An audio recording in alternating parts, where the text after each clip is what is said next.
السلام علیکم.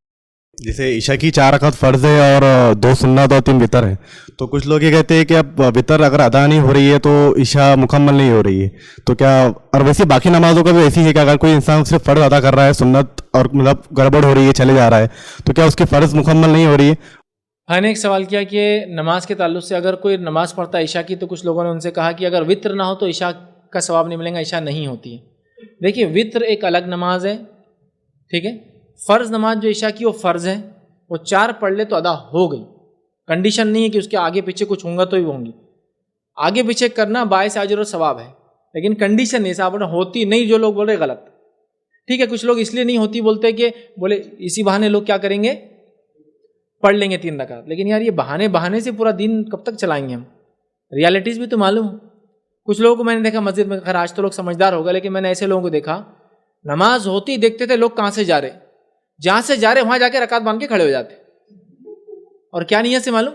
آپ جتنے لوگ رک کے نماز پڑھیں گے میرے کو اس کا ثواب ملے گا. آپ کو ثواب نہیں، میں کہہ رہا ہوں آپ کو ثواب نہیں، آپ کو گناہ ملے گا اس کا. چونکہ اس میں مسافر ہو سکتا ہے، چونکہ اس میں مجبور ہو سکتا ہے، کیوں تو اس میں بیمار ہو سکتا ہے، کیوں تو اس میں ایسے سروسز والے لوگ ہو سکتے ہیں جن کو جلدی پہنچنا ہے. اس میں ایسے لوگ ہو سکتے ہیں جو ڈاکٹرز وغیرہ جو اپنا کام چھوڑ کے پیشنٹ بٹھا کے آئیں گے. اب فرض کا ہی وقت تھا، اب یہ جناب سمجھ رہے میرے راستہ روکنے سے بڑا اجر مل رہا. یہ بھی اسی طرح راستہ روکنا ہے جیسے عام راستوں کے اندر روڑا ڈالنا ہے، مسجد کے راستے میں روڑا ڈالنا ہے. اس کا اجر تو نہیں ملے گا آپ کو.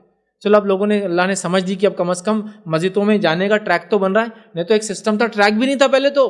مطلب اب آپ کو پورا چیس کھیلتے ہوئے جانا پڑتا تھا. چیک میٹ پیچھے ہٹو، ادھر جاؤ ادھر سترا رکھو، ادھر کرو، کرتے کرتے نکلنے تک وہ 4 رکعت کی ٹائم ہو جاتا تھا اس کو بیچارے کو.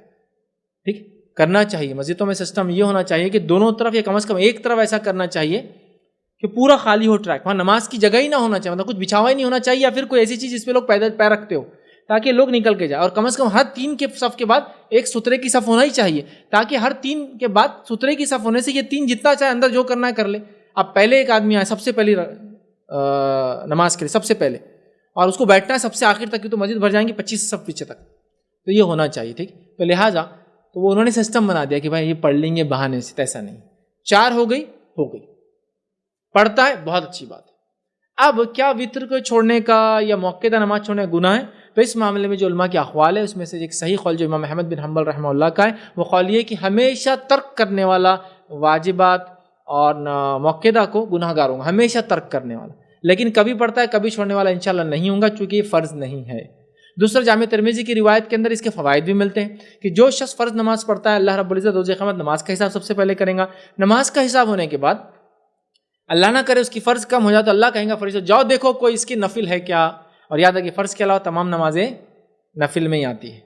نمازوں کی 2 قسمیں، صدقے کی 2 قسمیں، زکوٰۃ، مطلب وہی 2 قسمیں، صدقہ فرض، صدقہ نفل. فرض صدقہ، زکوٰۃ نفل صدقہ، اس لیے زکوٰۃ فرض ہے، زکوٰۃ نفل لکھا ہوا تھا کبھی اور عربی کے اندر. نمازوں کی بھی 2 قسمیں، فرض نماز اور نفل نماز. حج کی بھی 2 قسمیں، فرض حج اور نفل حج. سب کی 2 قسمیں، فرض روزہ اور نفل روزہ. ٹھیک ہے، جو نفل روزہ اللہ کے رسول ہمیشہ رکھتے ہیں اور نفل موقعہ کہلاتا ہے. جو نفل کبھی رکھتے کبھی رکھتے اس کو سنت کہتے ہیں، لیکن نفل کی ہے. تو لہٰذا نفل لاؤ. اگر نفل ہوں گی تو بھر لی جائیں گے، ظاہر سی بات اس میں وتر بھی ہوں گی، دوسری نمازیں بھی ہوں گی، تو پڑھنا چاہیے زیادہ سے زیادہ. ہمیشہ چھوڑنے والا گناہ گار ہوگا، کبھی کبھار تو پڑھنے کی کوشش کرنا چاہیے. لیکن کیا چھوڑ دینے سے نماز نہیں ہوگی؟ نہیں، نماز انشاءاللہ ہو جائیں گی، ایک الگ ہی مسئلہ.